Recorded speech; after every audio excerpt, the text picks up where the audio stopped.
Hello everyone and welcome to Talk Local. I am your host for this evening, Ryan Rocca. As always tonight we are going to be bringing you the latest community news and events that are happening right here in Peel Region. And to start off the show this evening we have Dominica Whitaker with us, who is with the Big Brothers Big Sisters of Peel, and Mame Deborah, who is a community outreach coordinator for the United Way of Peel Region's Black Advisory Council. And they are here to discuss a relationship between those two organizations, the Big Brothers Big Sisters of Peel and the United Way of Peel Region, and a mentoring program that the two organizations currently have, in which the Black Advisory Council of the United Way of Peel Region has been sharing data and statistics with the Big Brothers and Big Sisters of Peel so that the Black community's needs here in Peel Region are met in an effective manner. So why don't we start off with you, Mame, if you could please tell us, for our viewers who may not know, could you tell us a little bit about the United Way of Peel Region's Black Advisory Council and what it exactly does? Thank you. So United Way's Black Community Advisory Council is a volunteer group of Black community members who either live or work in Peel.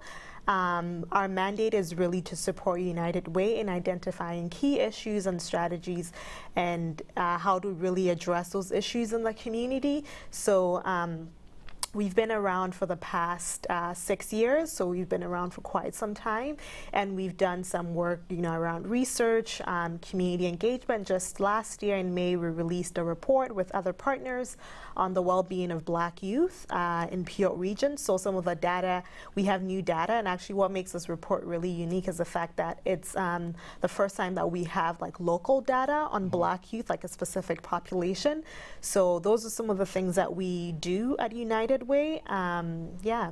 And Dominica, if you could please tell us, how is this data useful at Big Brothers Big Sisters of Peel? How does it help out with their charitable operations there? That's a good question. So Big Brothers Big Sisters of Peel is a mentorship organization, and specifically I'm the caseworker for the BCAC mentoring program. And so we're looking at matching Black youth with a Black mentor, and so the data is really helpful in us understanding the needs of the Black community. I think what came out of a lot of that data and discussions is that Black youth really need to see positive role models that look like them, and someone that's shared in that experience. So that's how that's helped us. Yeah, and I can imagine that if you're a youth in need of a mentor and you have somebody that looks like you and grew up in a similar cultural background as you, obviously that would assist greatly in having effective mentoring. And is that some of the things that you've seen at Big Brothers and Big Sisters of Peel as a result of this partnership between United Way and Big Brothers? I think so. Specifically, this is a unique program to our agency and to Big Brothers Big Sisters, as a whole. But mentorship overall is powerful, and it impacts the lives of youth. So, and Mama, if you could just tell me, what are some of the unique problems that the Black community has to deal with here in Peel Region? What are some of the things that you notice as a part of the Black Advisory Council? So in terms of the issues with the Black community, as Dominica already mentioned, from the data from the research that we have, we know that we do have a younger population in comparison to the overall Peel population. So there are about 70,000 children and youth in Peel Region. So obviously that's a starting point. This isn't to say that every child in that population is vulnerable, but you will find vulnerable youth in that group. And so some of the issues that they might be facing, including limited access to services or recreational programs, as we mentioned earlier on, mentors. There's also issues around, unemployment or underemployment, issues around poverty. We're seeing a lot of generational poverty from parents. I believe the poverty rate for amongst the Black population is around 18%. So we're seeing some of those things, and in terms of our work, we also know that it's intersectional. Poverty is complex, and we try to look at it from a preventative and an interventionist model as well. So we're providing access to recreational activities, but then we're also supporting people who are currently living in poverty. Yeah. And so at Big Brothers Big Sisters of Peel, I can imagine that there is likely a need possibly for more mentors to become a part of this program and help out young Black youth who may need some assistance or may need some sort of mentoring. Is that correct? That is true, and we're always recruiting volunteers. We're always looking for people that can commit and be consistent and be positive role models for our youth. So the commitment is actually, we look at a minimum of 1 year, and we're looking at least 2 outings a month. We're finding that that helps in building that relationship with the youth. But of course, if your match can go beyond that 1 year, that's only going to help, you know, develop a stronger bond and really help that relationship grow.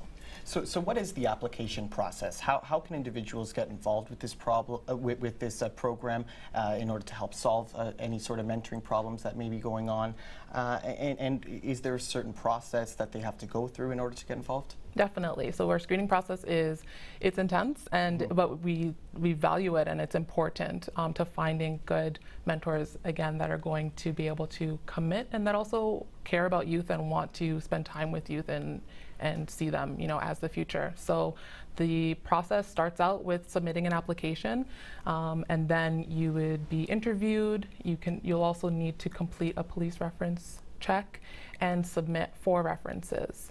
So through that process, it can take anywhere from, you know, 1 month to a few months, just depending on how quickly you can move through some of those stages. And then there's also mandatory pre-match training as well. And then after that, your file goes through an approval process. So not everyone is a suitable mentor or suitable volunteer for our programs and services. So that's important for people to know as well. But that is the beginning stages of the process. And then once you are approved to volunteer with us, we go through the matching process. And I know that also the United Way is looking for volunteer members to be a part of their Black Advisory Council. How can individuals get involved with that, and what sort of work would they be taking part in if they do become a part of the council? So the process is also fairly simple with becoming a part of BCAC. So there's an application form that prospective volunteers will fill out, and then after that they would go through an orientation session just to familiarize themselves with your organization. So mainly some of the work that volunteers could do with BCAC. One of them is supporting the Big Brothers and Big Sisters mentoring program through the steering committee. We also do have fundraising initiatives that we're always looking for support. So we do have our longest night, which happens annually in February. We also do have a community engagement event. So last year we did the Black Leadership and Community Gala in October. So we're always looking for volunteers to help out with that. Also, really, people can help out with just ideas and suggestions, like on projects that we're working on. All expertise and talent is appreciated in that sense, yeah. And I've done some stories on location reports here for Rogers TV at some of Big Brothers Big Sisters of Peel events, and I met some of the kids who have experienced these mentoring programs, and they're always overjoyed whenever they take part in these Big Brothers Big Sisters of Peel events, and in particular to this program, this mentoring program with United Way. What have you personally seen, Dominica, with from the kids? What do they say when they have a mentor that is like them, that matches their cultural background? How do they feel? Well, for starters, they come in really excited because they want to be matched. They want a mentor. They want a big brother or a big sister for them. So when the match actually does take place, you know, we do experience changes over time. We've seen improved, you know, self-confidence, improved communication skills, improved relationships with their family members, improved relationships with peers, and better doing better in school and things like that, and the ability to know that they have a voice and to speak up for themselves as well in the school system. So those are some of the things that we do see over time, and mentors definitely help the youth develop that. And just very quickly, we only have a little bit of time left. If you could just let us know, first, Dominica, is there a website that individuals can go to find out more information or to get involved? Definitely. So we're actually located at 71 West Drive, right in Brampton, so you can always walk right in. We're happy to hand you an application. You can also go to our website, so www.bbbspeel.com. And our website will show you all of our programs and services. And then you can also specifically select, the BCAC program to find out more information. And just very quickly with you too, please, could you just let us know the website address? It's www.unitedwaypl.org. Yeah. Perfect. And next year on Talk Local, we're going to be going to an on-location report from an Ink Movement event. That is a poetry event right here in Peel Region. So let's throw to that right now. With 3 chapters across Canada, Ink Movement is a youth-led nonprofit organization dedicated to providing a platform for young artists to shine. Tonight, Ink Movement Mississauga launches Volume 4 of their youth anthology. Kathy Hugh, leader of this year's project team, tells us more about tonight's event. We're having the official launch for our Mississauga Youth Anthology Volume 4. So at the very beginning you saw speeches from both Prashir and I, as well as community supporters that helped us, such as Yuki, who works with the United Way and provided us with the Youth in Action grant. In addition, you heard words from Cheryl, who was our contact at In Our Words Publishing, and Sadaf, who is our liaison here at the AGM, who provided us with the space here today.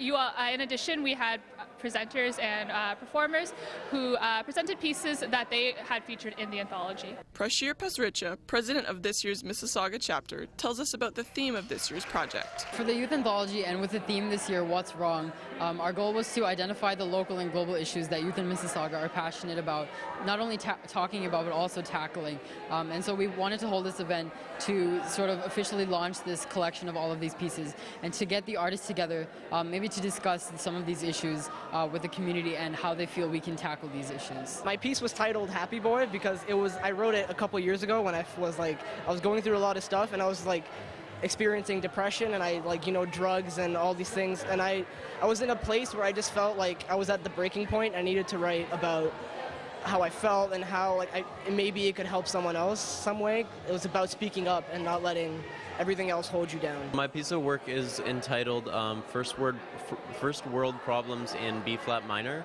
and it's basically about what happens when you have a high school student who's stressed out to death, who has exams and portfolios to make for a university, who's applying to university, and basically these are the compilations of my thoughts. So I've taken everything that I needed to do and everything that I was thinking about at that time, and I made lists just as a way to cope with all the things that are going on with the grade 12 senior. And basically, at the end of everything, I took those lists and I made something with it. So I decided to make it into a paper mache violin. The violin's a full-size piece, and it's basically combining my love of music and coping mechanisms to deal with kind of the anxiety going on with my life. For more information on Ink Movement and their endeavors, visit inkmovement.org. In Mississauga, Hannah Nichols, Rogers TV.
And welcome back to Talk Local, everybody. I'm your host for this evening, Ryan Rocca. Thank you once again for joining us here this evening on Rogers TV Peel. As always, we're discussing the latest community news and events here on the show. And next up, we have Catherine Soplet joining me here on set, and she's here to discuss a unique initiative that she is currently leading here in Peel Region called Citizen Apprenticeship. And what this initiative hopes to do is it hopes to increase youth engagement here in Peel Region by having young individuals tutor their peers and through voluntarily, and through these volunteer hours they will then receive free post-secondary tuition. And Catherine believes that eventually, if this program is expanded nationwide, this can result in increased economic prosperity and social prosperity throughout the country as a result of increased education for all individuals. So Catherine, why don't you tell me a little bit more about Citizen Apprenticeship and how this whole initiative began? And I believe it was some odd 10 years ago, back in 2006. It was 2006, Brian, and like every good Canadian story, it started with a snowstorm. So what happened was there was an ice storm, and I was helping a music teacher at the school where my daughter was attending by playing the piano, and it was January, and the kids came flying in, and the teacher wasn't there because of the snowstorm. They had just placed in a holiday festival, and as a prize, they had a CD that they were selling as a fundraiser for the school. So the context of that is Canadian Idol. And what you need to know is that those students were all new to Canada, and they lived in a Gateway Tower community, and they were bused to school. We ran through the holiday repertoire, and it was not only Christmas music, but all of the festivals for Christmas period, the holiday time. And then the bell rang, and they went flying and laughing out of the room, and all of a sudden it was silent. And then I felt very sad, because I knew that these kids were helping each other to adjust to Canada, to learn English, and I felt that I knew, in fact, that there wasn't going to be money for many of them to go to post-secondary education. So that basically inspired you, because you saw these young individuals, they loved helping out each other, and they loved helping each other, teaching each other, but at the same time you knew that if they didn't have enough money, they couldn't take those aspirations any further than high school. And so tell me a little bit more about Citizen Apprenticeship and what you've done to get that off the ground. So Citizen Apprenticeship envisions that you can trade up tutoring hours for post-secondary tuition. And what it would mean in the full model is that the hours bank on the student report card, and when the student applies to post-secondary education, then the hours convert to value against tuition. So the proposed trade-in value is 500 hours, and if you think about minimum wage and 500 hours, then that looks like a medium-priced post-secondary tuition. You would know that. You're going to be going to Ryerson in the fall. Yep. So, it's not just the value of the tuition, it's the fact that you are working towards that goal.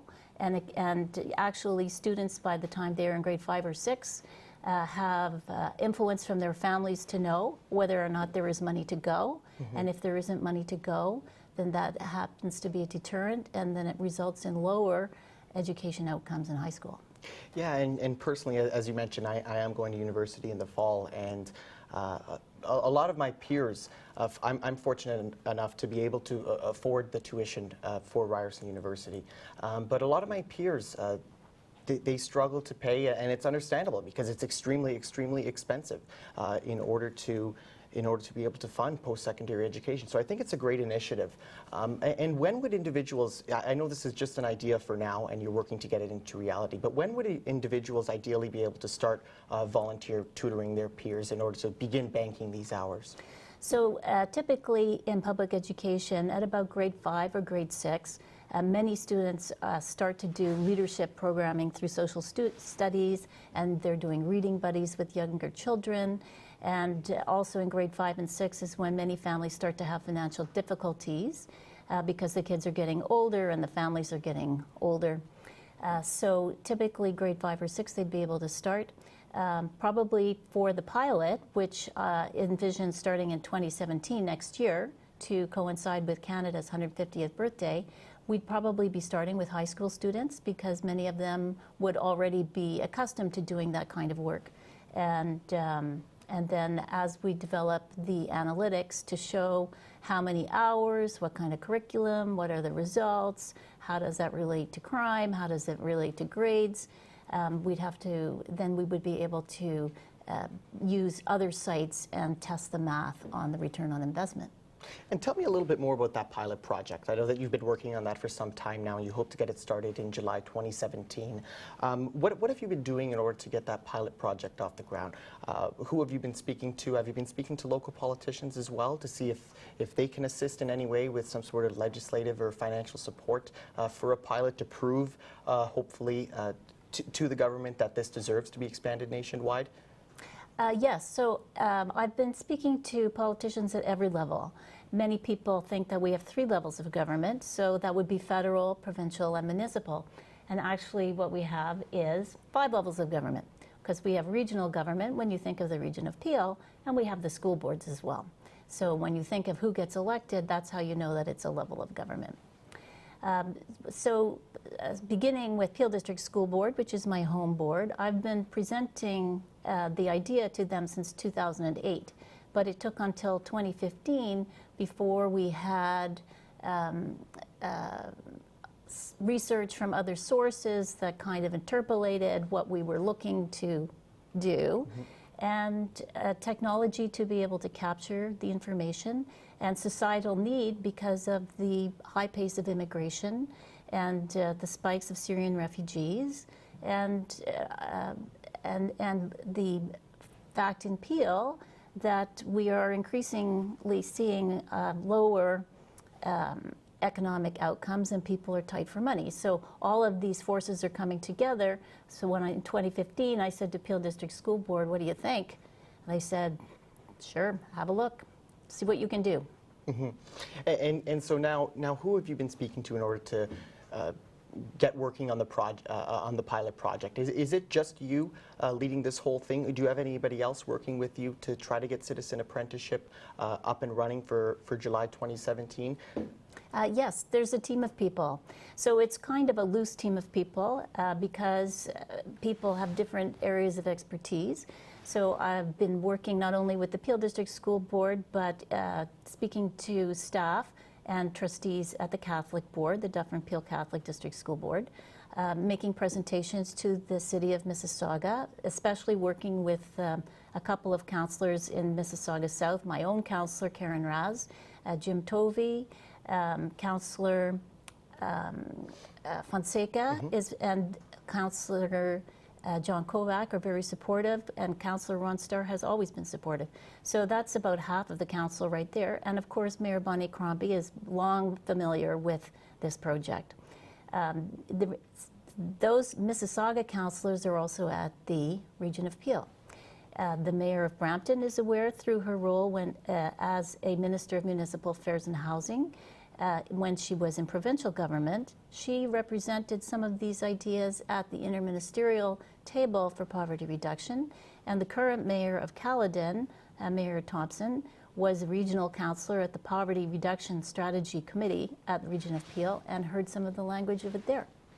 And personally, I know that you believe this education could increase the quality of society overall. And why do you believe that? Just very quickly here, we just have about 1 minute. Why do you think that would result in positive societal growth? It's because literacy grows the top line. You get better jobs. It reduces social costs like crime and health and mental health dysfunction. And if you are increasing levels of income and you're reducing your costs, you restore fiscal balance to government, and people do better. They bank the money, they invest the money. Of course they're going to. It's a virtuous cycle. And Ms. Slapa, we're going to continue this conversation very soon, right after a quick break here on Rogers TV Peel. First, we're going to head over to a story about yoga here in Peel Region. Yoga is really catching on here in Peel Region, and one of our on-location reporters for Rogers TV Peel went out to cover a story here about yoga. Let's take a look. Yoga is a 5,000-year-old physical, mental, and spiritual practice having its origins starting in India. International Yoga Day is observed yearly on June 21st, the longest day of the year. And this year, a few days prior to that, people came out bright and early to Port Credit Memorial Park to start their morning on the mats and learn a few new things as well. The day was started with Uma Bala leading the Yoga Day team in some exercises before the festivities fully began. Why someone starts practicing yoga is very individual to each, but Uma shared her story and the type of yoga she practices, pranayama. Yoga, I started 2007. I had a lot of health issues, and my doctor told me I should do yoga, so I started doing yoga, and I got a lot of benefit from it. Biggest benefit I got, I lost 45-pound weight. Of course, day-to-day life is routine is very healthy, and now at 7 years I'm teaching yoga. Many part of yoga, 8 parts of yoga. So pranayam is breathing exercise. Pran is your breath, and yam is exercise. So for our Canadian friends and families, we tell them breathing exercise. From beginners to those who've been doing it for some time, I heard from a few ladies this morning on what they get and hope to get from practicing yoga. I just kind of wanted to see what it's all about, and I've always been interested in yoga. I just never really got into practicing it. And my friend Katie here told me about it, so we decided to come down and see what it's about. For me, it's all about like energies and stuff, and so I am hoping that practicing yoga will help align all my chakras and my energies and really ground me more to the earth. I practice about 2 to 3 times a week. And how do you feel it does for you? It really calms me and grounds me. It really helps, especially after having a baby. It's really helpful with the crazy life. What brought you guys out to come out for Yoga Day this morning? We used to go to indoor yoga, and after the New Year, we didn't come there anymore, so we want to come here. What do you feel like it does for you? It does relax me a lot and give me a lot of peace and mindfulness. Yeah, it brings mindfulness to my place. The number one benefit to yoga mentioned by most is stress relief, but that's far from the only one. Joanne Heaney is the owner of Yoga 7 in Mississauga and shared a few more and tells us of a few practices. Just for the physical benefits, for flexibility, for wellness, for getting your heart pumping, for tons of benefits. I can go on and on and on and on. I practice the most. So our studio, we have hot and regular temperature yoga, and I do everything from restorative yoga classes to help me sleep, to help relax me at the end of a tough day. I also love a nice vinyasa class in the heat to flush out all the toxins and detox. It's 106 Fahrenheit, by the way, if you want to come join us. Kind of like a day like today. And I also love doing hatha yoga and trying to do fun balancing poses. With all the stresses and pressures in life today, the benefits of yoga are obvious, and in year 3 they hope to teach even more for the practice to grow. For more information, visit their website, iydc.ca. In Mississauga, Akila Prendez, Rogers TV.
And welcome back to Talk Local, everybody. I'm your host for this evening, Ryan Rocca. We are continuing our conversation here with Catherine Soplet, who's currently leading a unique initiative that envisions that young individuals can voluntarily tutor their peers, and then they can use those volunteer tutoring hours and cash those in for free post-secondary tuition. And just before the break, we were discussing that you've been speaking to members at the municipal and regional level, and you've also been speaking to some trustees about this project.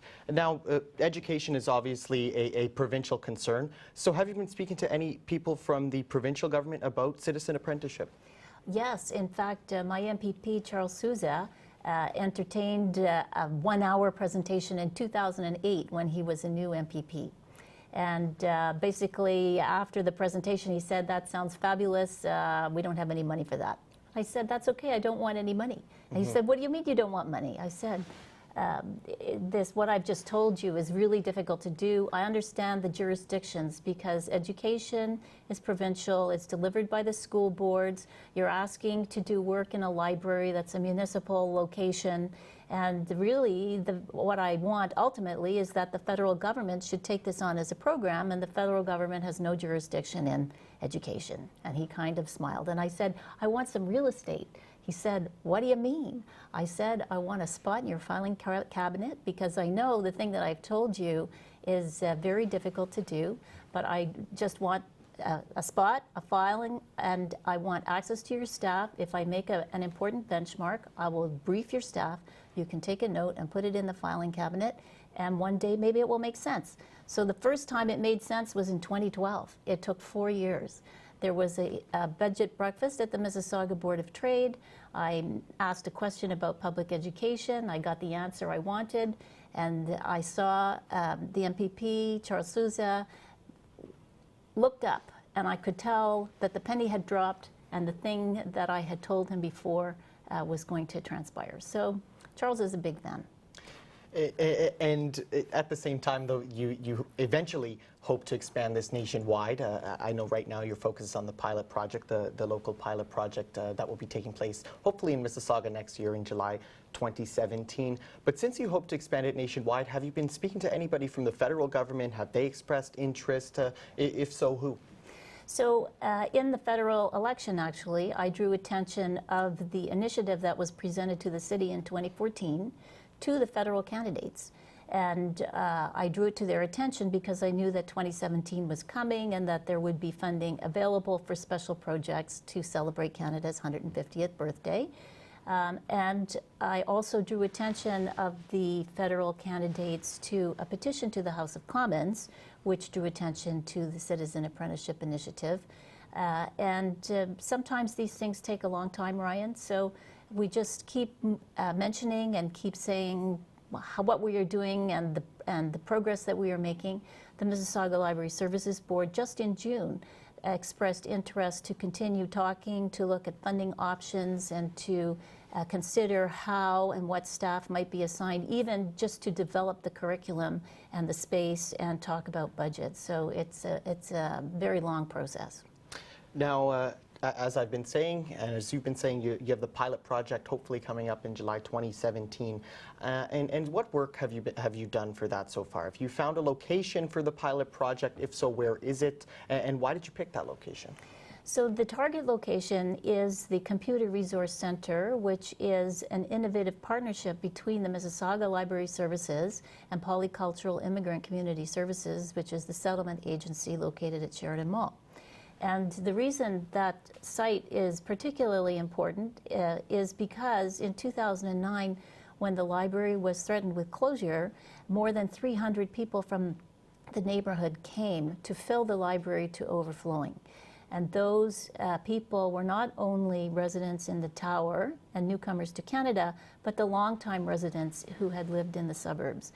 And the reason that the newcomers and the longtime residents had forged relationships had to do with outreach and friendships that were made through the school.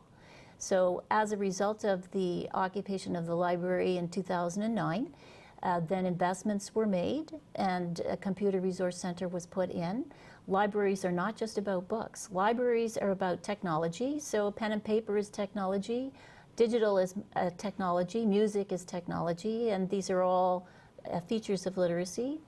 In that new Computer Resource Center, we will have a 21st century delivery of literacy. Now, every pilot project obviously also needs its own set of funders and funding source.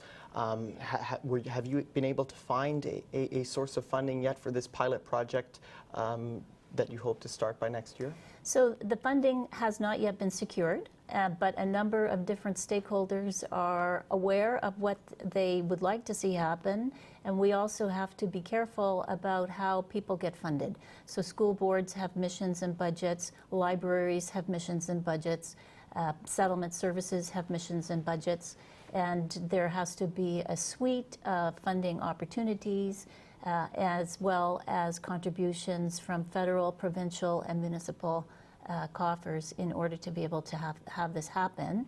So discussions with decision makers to help put a timeline and a number and the expectations of how the data will satisfy this return on investment, that's what's happening over this next year. And in regards to the pilot project, in order to examine the data, if this pilot project does go through, how will you be able to examine this data, and then will that data eventually be presented to a level of government? Is that how you plan on doing it, or to a school board or something like that? So the approach where you're using different stakeholders is called collective impact. So you have stakeholders from government, stakeholders from not-for-profit organizations and foundations who are making the investments. You have stakeholders who are connected to the business community that helps with your project development.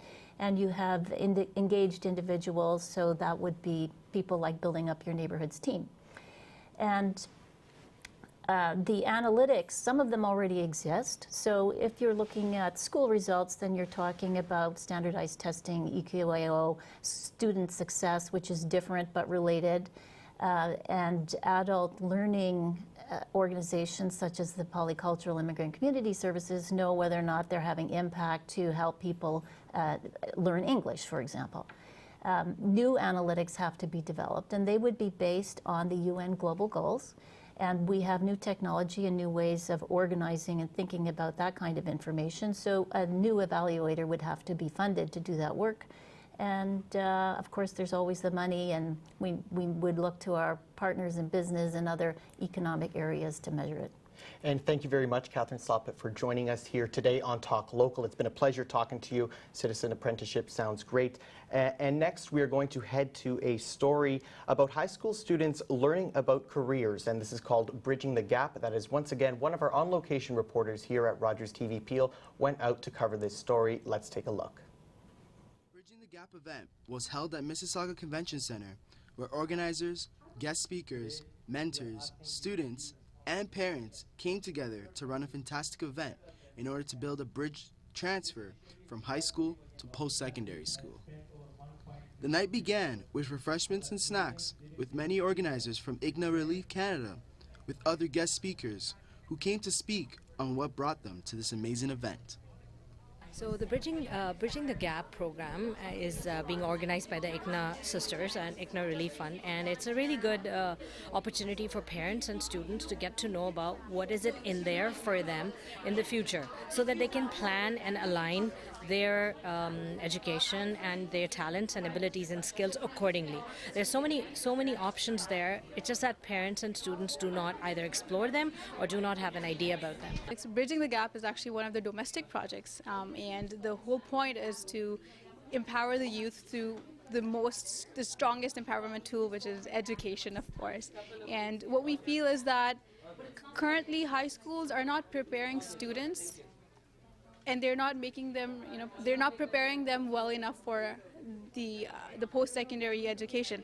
So that is why we feel like we need to help them out, give them the information that is necessary for them and their parents, so that they get into some of the the most competitive programs in Ontario and the best schools in Ontario. As a parent member, we worked on a program.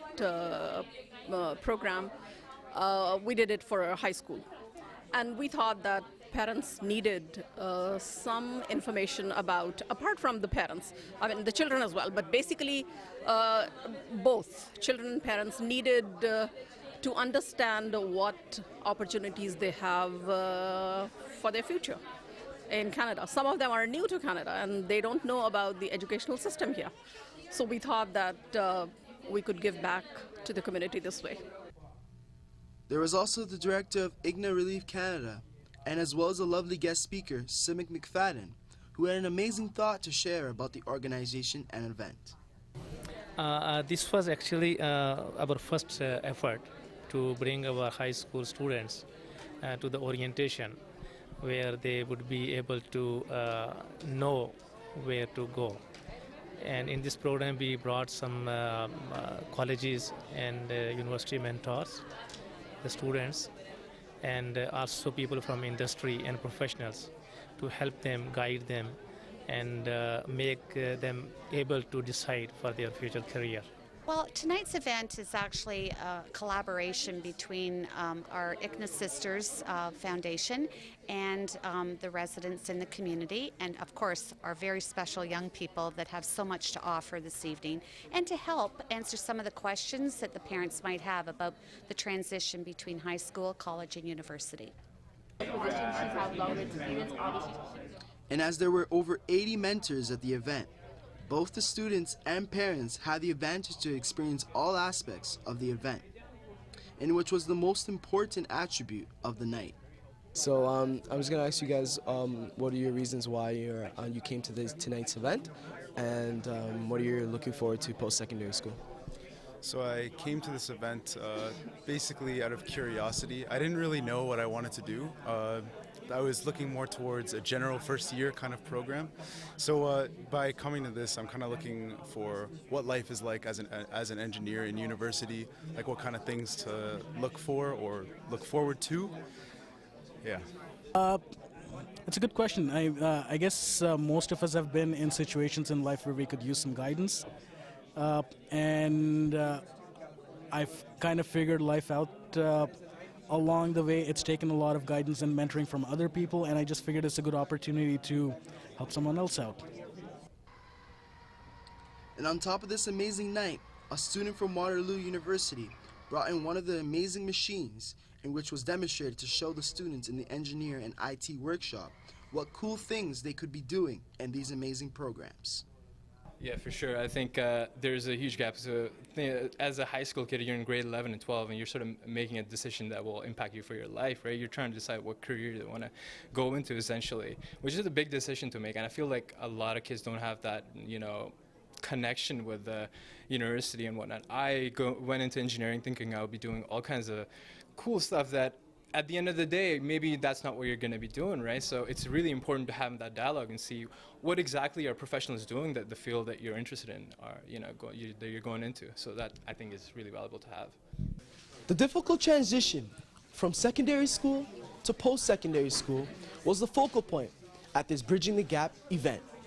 Participants had the chance to talk to professionals about how to build a practical plan for their educational future. I'm Jadali Buka for Rogers TV.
And welcome back to Talk Local, everybody. I'm your host for this evening, Ryan Rocca. Thank you very much for joining us here on Rogers TV Peel. As always, we are bringing you the latest community news happening right here in Peel Region. And next, joining me is Matt Hunter, who is with the People's Climate Plan, and he's going to be here to discuss an upcoming town hall that's happening in Mississauga on July 26th, which is going to be organized by 6 Mississauga MPs at Sheridan College's Hazel McCallion campus. And this is going to be a climate change town hall. It's going to be an opportunity for citizens to be able to come out and voice their concerns to their local elected officials in regards to climate problems.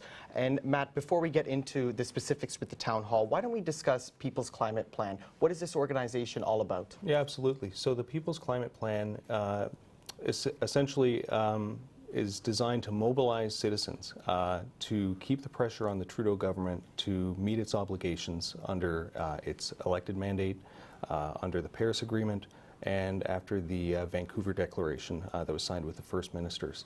The People's Climate Plan has 3 main pillars, and the first is that we need a bold, robust climate change plan that is based on science, that keeps warming to 1.5 degrees Celsius or lower.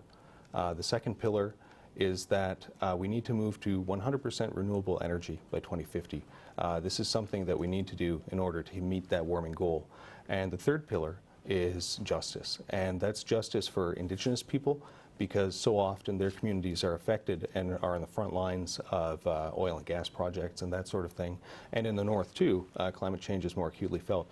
But also justice for workers who are in the oil and gas industry now, so that they can have a dignified, just, and meaningful transition to this new economy, because so many of their skills are transferable. So our goal is to get people out to the town halls, make sure the MPs have the town halls, and make sure that the MPs go back with the message from the people and not from the lobbyists. Yeah, so right now your organization's primary concern, as you said, is on these town halls. So these town halls are going to be happening nationwide throughout the summer of 2016, is that correct? That's right. They started, I may be wrong, in May, April or May of this year, and they're continuing to the end of this month. And they're organized by MPs, and the MPs have been tasked with going out to their constituents and getting citizen feedback. That feedback is going to go back to the government, and it's going to go to an expert group that's going to help shape the Trudeau government's climate policy that it's going to announce at the end of the year. So yeah, we want to make sure that the citizens are there and it's the people's voices that are heard. And does your organization in itself go out to these events and advocate for specific climate change causes, or is it primarily just get people out to these events, get the citizens talking, whatever their individual concerns may be? Well, it's a good question, and I'd have to say it's a little bit of both. I mean, People's Climate Plan is made up of over 20 pro-democracy, faith, non-governmental, environmental groups, all working in concert as allies to promote the People's Climate Plan and its 3 pillars. So obviously we try and explain to people why this is action that we need, but in every community the needs are going to be a little bit different. So we're trying to, it's like getting out the vote in an election. So we're trying to do that, but we also want people's unique stories to be told as well.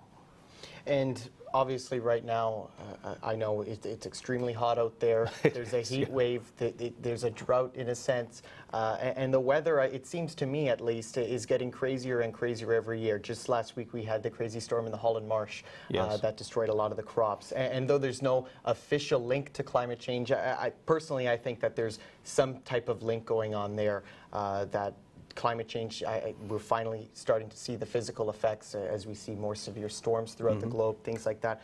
So I think now more than ever we really need to have people to start getting involved and to voice their personal concerns. Yeah, and you know what, I mean, it's the sort of climate chaos that you're talking about. I couldn't agree with you more. I mean, I'm 36 years old, so I'm not particularly old, but within my own lifetime, I'm seeing changes in the patterns that are crazy to me. Exactly. I remember when I was a kid in the late 80s, we would have snow all winter. It would be really weird if you had days that were over 30 degrees Celsius, and now it happens all the time.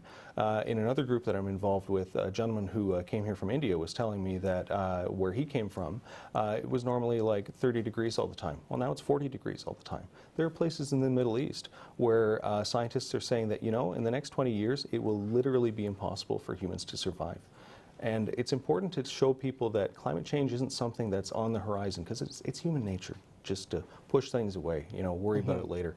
But even if we look at the Fort Mac wildfires, well, we don't know what caused those fires. Could have been an arson, could have been someone chucking a cigarette, but the conditions that allowed those fires to spread were the lack of snowpack, the fires being so, or the trees rather, being so dry, and they just went up like that. So we have to draw those connections and make people see that if this is what we're seeing now, if we don't take this kind of bold action, what are we going to be seeing in 2050?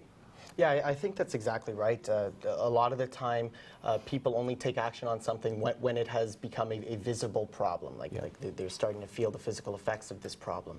And now, as I said, we're starting to see these effects, but once again, they're not having huge impacts on a lot of people's lives just as of yet. So how do you think we can increase this awareness? How can we increase an interest to get people to advocate more? Why should they come out? Well, it's a good question, and I mean, that is why it's so important, as I said, to hear people's unique stories. So many issues are related to climate change. Like in Mississauga, and even in parts of Toronto, we hear the term food deserts, where there are people, usually in lower income neighborhoods, they've got to walk 3 kilometers to get to a grocery store. So they get all their groceries from the nearest corner store or something like that, and they're not eating properly. Well, what's the link to climate change?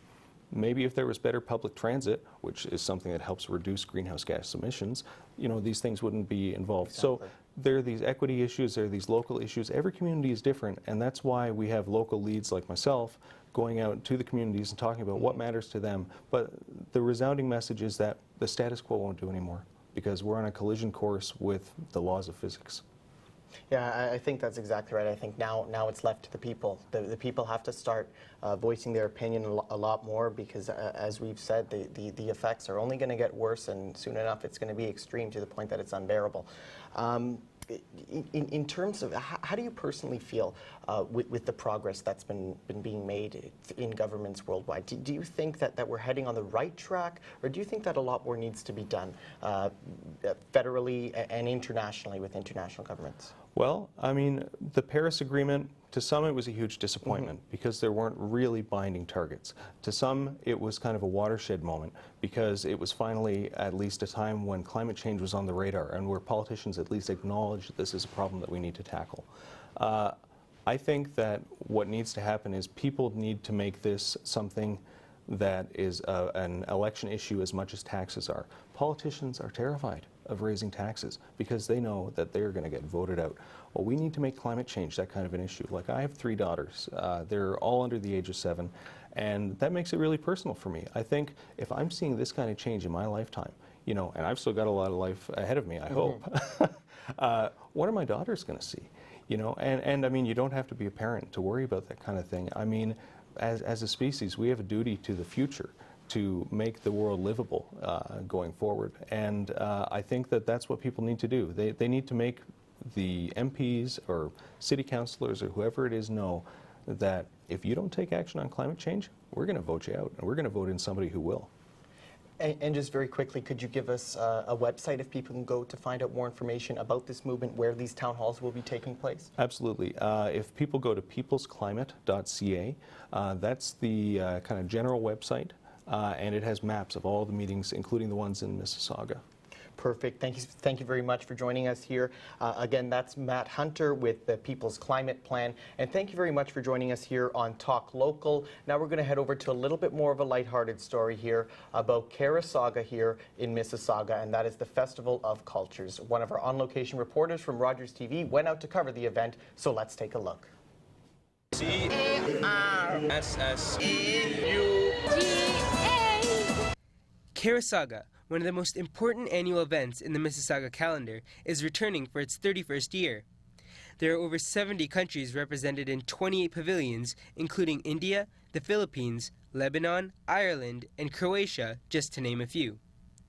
With the purchase of a Keresaga passport, you are given unlimited access to all of the pavilions, which have more than enough to keep you educated and entertained over the 3 days. It's extremely important because you know what, we're so busy in our everyday lives, we don't get a chance to connect. A 3-day event like this that celebrates what Canada is known for, multiculturalism, it allows all of us to come together, celebrate not just who we are, our culture, but to celebrate our talents, just to celebrate everything, cultures, talents, showcase what we're proud of, you know? When do you get to do that? We get to do that for 3 days, and everyone, if you tour India, it's a 3-day tour to India, to a 3-day tour around the world. You know what? One ticket, you can travel the world. I mean, I think that's amazing. The Festival of Cultures, as it is otherwise known, has many different experiences to offer. People are able to become familiar with the exotic tastes of the world and see vibrant cultural performances, all the while being amongst cultural diversity. It's very important because this is our probably the best time to showcase our culture to the Mississauga community and invite more of our kababayans or the other Filipino people to join in the organization.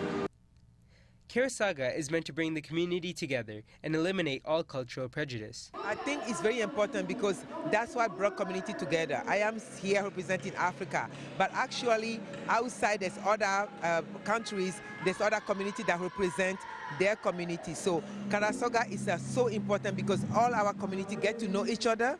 We used to interact, so I know a little bit more about a culture that I didn't get to know if I didn't have Keresaga. So I love Keresaga. We've been doing Africa Pavilion for 11 years, but that's another way to interact with other pavilions. You know, Keresaga is here for over 30 years. So I believe that Keresaga is here to stay, for the new generation to embrace it, and for the old generation also to get connected with the youth. Toonie Tasters is an aspect recently added to the event for those wanting a broader sampling of different cultural foods. There are smaller taster plates that allow you to experience some of the best foods from around the world. Each pavilion also has many displays put up so as to make people feel as if they are really in that country. For free, and then you can go to the Arabic calligraphy where you can get your name written in Arabic in Arabic language. And it is again a little bit history of the alphabet in Arabic. There's a professor there, he can explain where it comes from and etc. We have the kids zone where the kids can do face painting, henna tattoo, and lots of other displays. And then the food is a great food. There's always line up at the food. There's a bakery for sweets and desserts, Lebanese sweets and desserts. So it's all in the same hall. Everybody is enjoying it and having a time, and I hope you enjoy it too. And of course, without the help of sponsors such as the Ontario Trillium Foundation, the City of Mississauga, Rogers Media, and the Hershey Center, among others, none of this would be possible. Keresaga allows people to experience the tastes and cultures from all around the world without having to leave the borders of Mississauga. It helps unite people from different ethnicities and backgrounds, all under one roof. In Mississauga, Angad Baines, Rogers TV.